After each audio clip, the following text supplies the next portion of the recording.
حول ولا قوة إلا بالله. والله العظيم أنا بقالي ساعة بحاول أهدي نفسي. الأول قدر الله ما شاء فعل، اللعيبة رجالة وعملوا اللي عليهم، وهارد لك لكل اللي شجعنا، وهارد لك لمنتخبنا الوطني. ولكن السيناريو يا جماعة، أنا كنت حاسس إن أنا ماسك السما بإيديا وفجأة وقعت على جدور رقبتي. اقسم بالله العظيم النهارده احنا اتسرقنا يا اخوانا، والله اتسرقنا. النهارده ما بنلعبش الارجنتين، احنا بنلعب المافيا، احنا بنلعب 12 لاعب في الملعب واربعه في الفار، واحد تاني قاعد في الماسوره اسمه انفانتينو. كل حاجه النهارده كانت ضدنا اقسم بالله. فرج النهارده المنتخب المصري يا اخي في بدايه الشوط الاول، يا اخي بتحسب للارجنتين اي حاجه واحنا لا. امام عاشور بيتضرب من غير كوره، اللعيبه بتاعه الارجنتين بتعمل فاولات علينا وانت ما بتصفرش. ياسر ابراهيم بيسجل الهدف الاولاني من نقطه ضعف الارجنتين عشان كرات الثابته والكرات العرضيه، وتحس ان الكل فرحان، الكل في المقاهي العربيه فرحانه، الكل في البيوت عمال يزغرط ويهيص وكل شيء الا الحكم.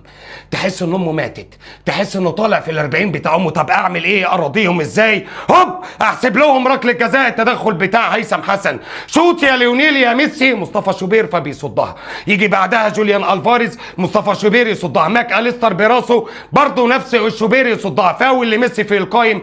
وشفنا المنتخب المصري كان عيبه الوحيد ان كان بيفقد الكوره كتير. ندخل الشوط الثاني نسجل هدف عادي عادي، يرجع لنا في لقطه من 1990 بتاع كاس العالم في اخر بلاد المسلمين، يقول لك لا تعالى كده يا حبيبي، ده في فاول على حمدي فتحي. ماشي يا عم الحكم.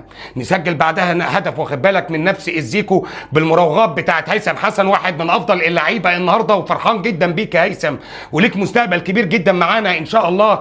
فسجلنا الهدف الثاني، وبرضه تحس ان الحكم يقول لك لا فيها، لسه فيها ان شاء الله. انتهى المنتخب الارجنتيني في الدقيقه 79 بيسجل هدف من صناعه ليونيل ميسي، الواد اللي اسمه روميرو، ونفس الميسي بيسجل الهدف الثاني. ولكن النكبه مش في كده، النكبه في شويه المقاتيل الصيع اللي نزلوا معانا النهارده، واخد بالك، تطلع زيكو وتطلع هيثم حسن، تنزل لي الواد اللي اسمه تريزيجيه وعمر مرموش. نيجي الهدف الثالث، يعني نفس اللقطه اللي انت لغيت فيها الهدف بتاع المنتخب المصري، ونفس التدخل اللي انت حسبته، واخد بالك، على هيثم حسن ركله جزاء. حصل تدخلين في منطقه الجزاء تقريبا، واحده على تريزيجيه وواحده على محمد صلاح، ولكن الحكم مره لا رجع للفار ولا حسب اي حاجه، واخد بالك. اللعبه كملت وتسجل الهدف الثالث اللي سجله انزو فرنانديز. ولكن تحس كده ان هي متطبخه، تحس ان كل حاجه متظبطه. فمبروك من دلوقتي، مش فوز الارجنتين على مصر، مبروك من دلوقتي الارجنتين بفوزه ان شاء الله لمونديال كاس العالم للمره الثانيه على التوالي.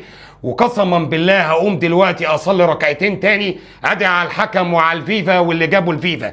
هو انت كنت فاكر نفسك هتكسب الارجنتين بجد؟ تبقى مجنون وبتحلم. عارف ليه؟ عشان انت ما بتلاعبش الارجنتين، انت بتلاعب الفيفا والتحكيم. فاهم يعني ايه اللي حصل في الماتش ده؟ كارثه ما ينفعش يتسكت عليها ابدا، ومهزله العالم كله اتفرج عليها وتشافها.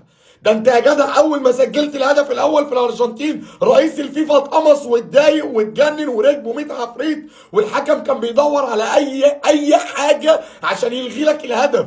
اللي حصل في الماتش ده كارثه حرفيا، قسما بالله كارثه حرفيا. انت اول ما سجلت الهدف الثاني بتاع مصطفى زيكو، حكام الفار والحكم بيدور على اي حاجه عشان يلغي الهدف، وبالفعل يعني الكوره ما فيهاش اي حاجه، حسبها فاول على مروان عطيه ولغى لنا الهدف. نفس الكوره هي تريزيجيه اللاعب بتاع الارجنتين داس على هرس رجله خالص وتشده، وقع في منطقه الجزاء، بس ما ينفعش تتحسب لمنتخب عربي منتخب افريقي، لا. لكن لو الكوره دي لميسي والارجنتين تتحسب عادي جدا يا جدع. انت بتتكلم في ايه؟ ده الحكم بيدور على ضربه جزاء، بيدور على اي لغط تحكيمي يحسبه لميسي عشان يسجله ويصعدوا. انت النهارده قسما بالله منتخب مصر هو كان الارجنتين، مش الارجنتين هي اللي كانت الارجنتين، لا. منتخب مصر النهارده كان بيلاعب الارجنتين مش ند بند. ده الارجنتين ما كانتش قادره على منتخب مصر غير بالتحكيم. الحكم هو اللي هدي اللعيبه، عمال يدي انذار لده وانذار لده ويطرد المدربين عندنا. النهارده بجد انا عرفت قد ايه قوه المنتخب الارجنتيني عند الفيفا، قوه المنتخب الارجنتيني عند التحكيم. المنتخب ده محمي تحكيميا ومحمي من الفيفا. ما ينفعش منتخب عربي او اوروبي او اي منتخب في العالم كله يكسب الارجنتين في وجود انفانتينو رئيس الفيفا، وفي وجود التحكيم الفاجر اللي انت شايفه ده. لينا ضربة جزاء وهدف 100% كان المفروض يتحسب، ولكن عشان انت منتخب مصر مش منتخب الارجنتين مش هتتحسب لك، مش هتتحسب لك. لكن انت تتخيل ان ميسي بيعيط علشان صعد علينا، هو اصلا ما يستحقش الصعود، ومنتخب الارجنتين ما لعبش بربع جنيه كوره، هو الحكم بس هو اللي رجعهم في الماتش. قسما بالله لازم اتحاد الكوره هيقدم احتجاج لمين؟ هيشكو الفيفا للفيفا، هيشكو التحكيم للفيفا.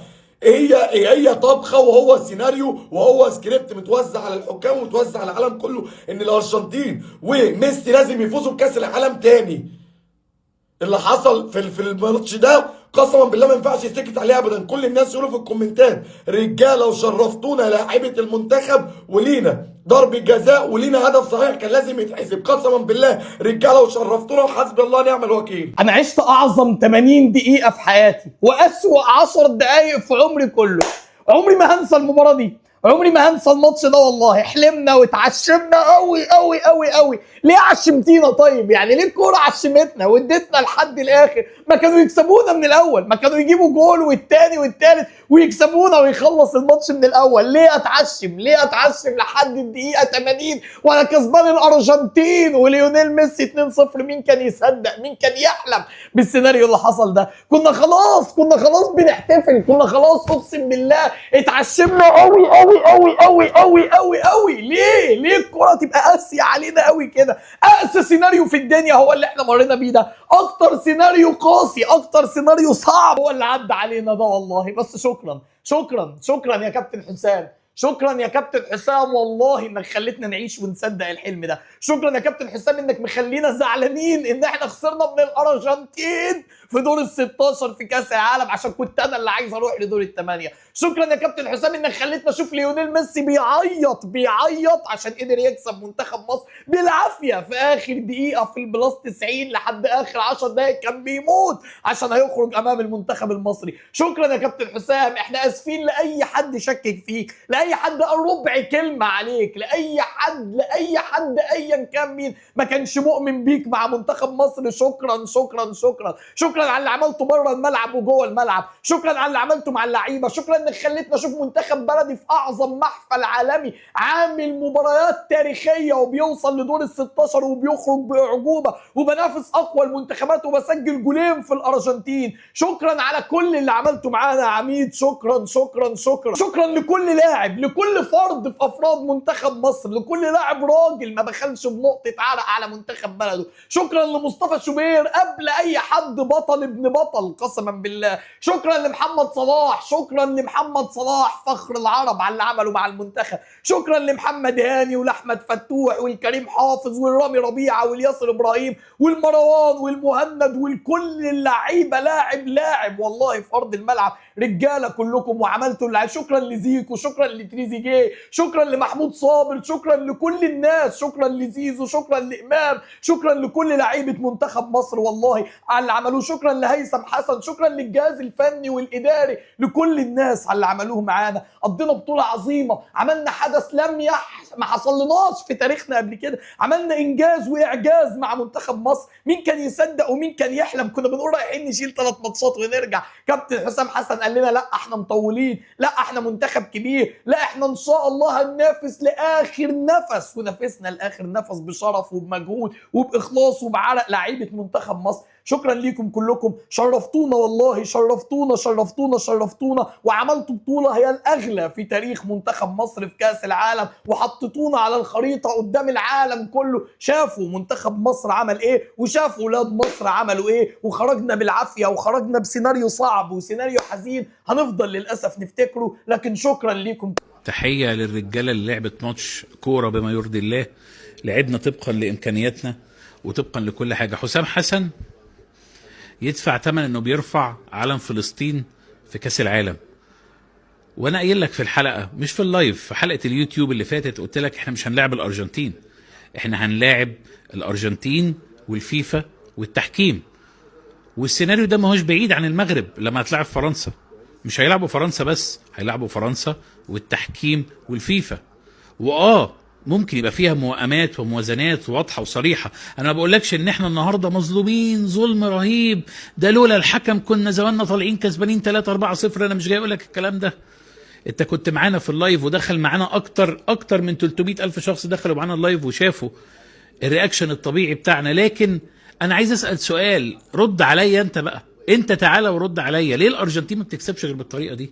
ليه عمر الارجنتين ما كسبت غير بمساعده تحكيم، بكره هاند بول، بفرق في ضربه جزاء، بلعيبه كان المفروض تطرد ما تطردش، ولعيبه كان المفروض تاخد انذار ما بتاخدش انذار؟ حد يرد عليا، حد يرد عليا. خلاص المشوار خلص. وتحيه لرجاله مصر العظيمه اللي عملوا بطوله للتاريخ وللحلم وعمرنا ما هننساها. والسيناريو وحش، سيناريو وحش، ولما اخسر كوره انا ما بزعلش، وانا بقول لك الخساره فيها جزء كوره، انا مش جاي اقول لك كله ظلم.